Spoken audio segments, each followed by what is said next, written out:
Picture two identical clear tubs. Both are filled right up to the brim, but one is packed with heavy golf balls and the other with lightweight ping-pong balls. If you try lifting them side by side, you'll immediately notice the difference in how much effort it takes. Even though both tubs take up the exact same amount of space, their volume, their actual weight is drastically different. This happens because the objects inside have different densities. This is the same challenge professional feed mills encounter every day when a delivery arrives. Imagine a commercial truck pulling up to the facility, completely full of grain. You cannot accurately judge the actual value of that delivery simply by looking at how much physical space it takes up in the trailer.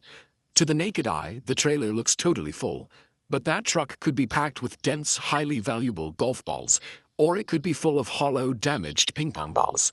To find out what's actually in that truck, professional feed mills use one of the fastest and most practical quality checks in the world: test weight. To measure what's inside a delivery, we start with a baseline. Test weight measures the physical quality of the grain by filling up a standard container that holds exactly 100 liters.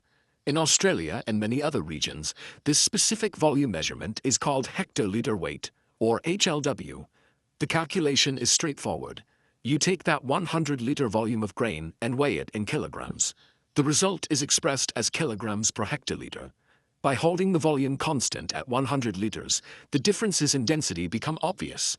A high number means those 100 liters are heavy and packed tightly. A low number means those same 100 liters are light. This simple weight per volume calculation gives feed mills an immediate, objective number that represents the overall physical health of the grain shipment. A high test weight indicates that the individual kernels are plump, dense, and packed with starch. These solidly built kernels route smoothly through the roller mill and pack together neatly, which makes storage more efficient for the facility. Conversely, a low test weight points to structural problems. These kernels are often shriveled, irregular, or poorly filled out inside. These empty, lightweight kernels are usually the result of environmental conditions, like frost damage, severe weather events, or crops that were harvested before they were fully mature. However, there is an important detail to remember. A heavy, dense kernel does not automatically mean the grain contains higher protein or energy levels. Test weight is a physical measurement, not a nutritional one. Because of this, feed mills combine it with moisture checks, screening for foreign materials, and laboratory analysis to get the full picture. While it isn't the final word on quality, it serves as a critical first sorting step to identify which crops are healthy and which are damaged. When evaluating these deliveries, keep in mind that test weight is a relative metric. The standard for a good weight changes depending on the variety of grain being tested. This chart shows exactly how those standards differ.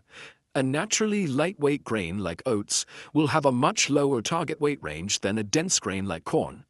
Feed mills use this data to make purchasing decisions right at the facility gate, often before the truck even unloads.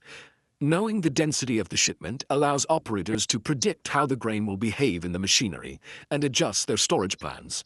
Controlling this physical variable right at the start is essential for maintaining a consistent, high-quality feed production run for the end customers. When you see a commercial grain truck on the highway, remember the ping-pong balls. A harvest's value is found in the physical weight and density of every single kernel, even when the trailer looks full.